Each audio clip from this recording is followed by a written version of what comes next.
The phenomenon of logistics has an exceptional genesis.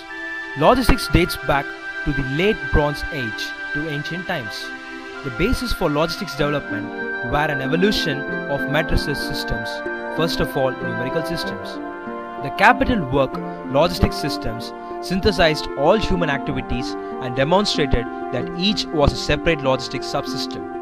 Furthermore, the origin of the word logistics is based on the view that its genesis temporally correlates with the invention of steam engine in the 18th century, 1764. Thus, the genesis of the concept of logistics is directly related to industrial revolution, although the phenomenon of production and trade dates back to much earlier times. Presently, the prevalent view is that the term logistics was first used by the Swiss general Baron de Jomini 1779 to 1869. There are two versions of the genesis of the word logistics, both of French origin. The first is derived from military rank and refers to the organization of the military support troops.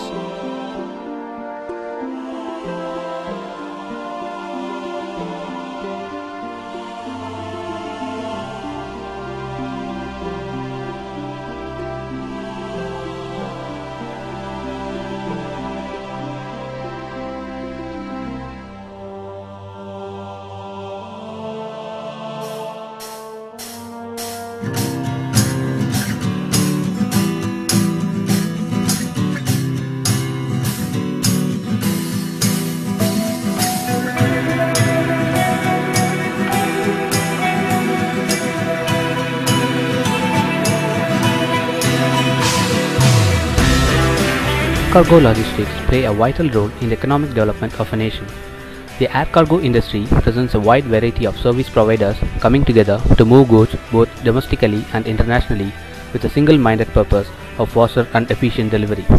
Speedier services in the air cargo supply chain facilitate a large number of business entities to become more competitive. Globally, more than one-third of the value of goods traded internationally is transported by air, and therefore air cargo industry is considered as a barometer of global economic health. From the point of view of airline industry, air cargo service contribute near about 20% of their revenue. India's international air trade to GDP ratio has doubled from 4% to 8% in the last 20 years.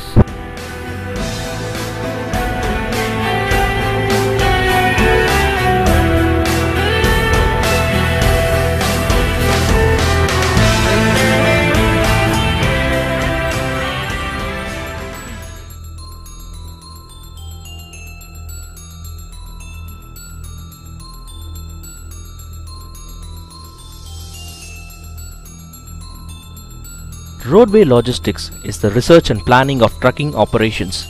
Typically, trucking logistics take into account all the factors involved in the transportation of goods by truck with the goal of maximizing productivity and efficiency.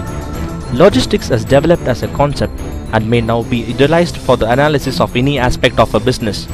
Trucking logistics uses the same thorough and extensive scope of analysis and applies into the specific requirements of the trucking industry. In most industrial installations, trucking usually are the primary means for commercial transportation and circulation of goods.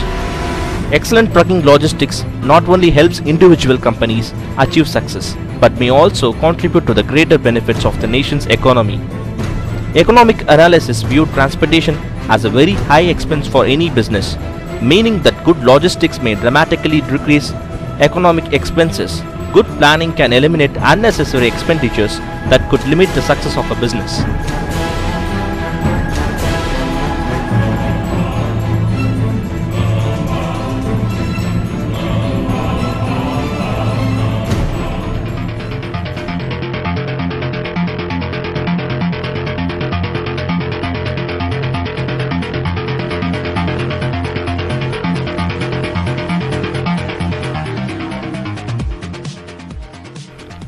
Railways, which consists of goods train, is a group of freight cars or goods wagons hauled by one or more locomotives on a railway, ultimately transporting cargo between 2 points as part of the logistics chain.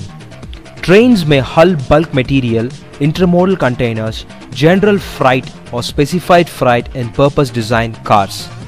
When considered in terms of ton miles hauled per unit of consumed energy, rail transport is more efficient than other means of transportation. Additional economies are often realized with bulk commodities, example, coal, especially when hauled over long distances.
Welcome to Supply Chain Management. Now, I know most of you have spent your childhood evenings dreaming of taking your first supply chain management course.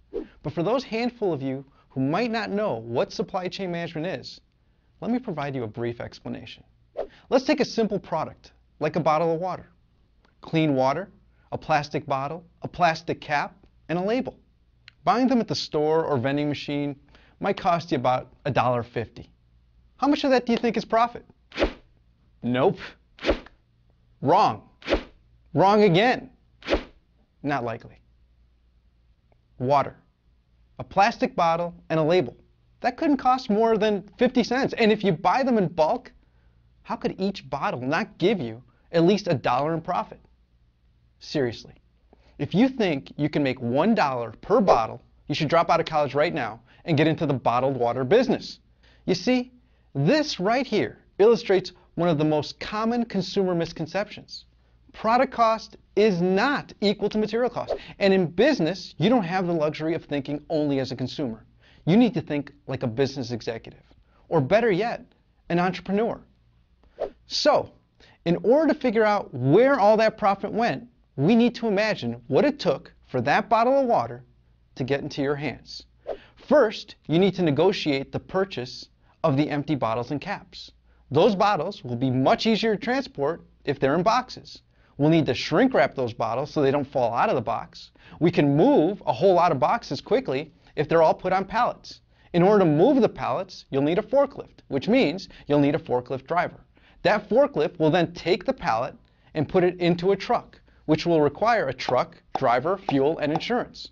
Also, you'll need a label for that bottle of water. Therefore, you need to design the label, print the label, and get the label shipped to the plant. Another truck, driver, more fuel, and insurance. Our water bottling plant won't be free, and neither will the energy it uses.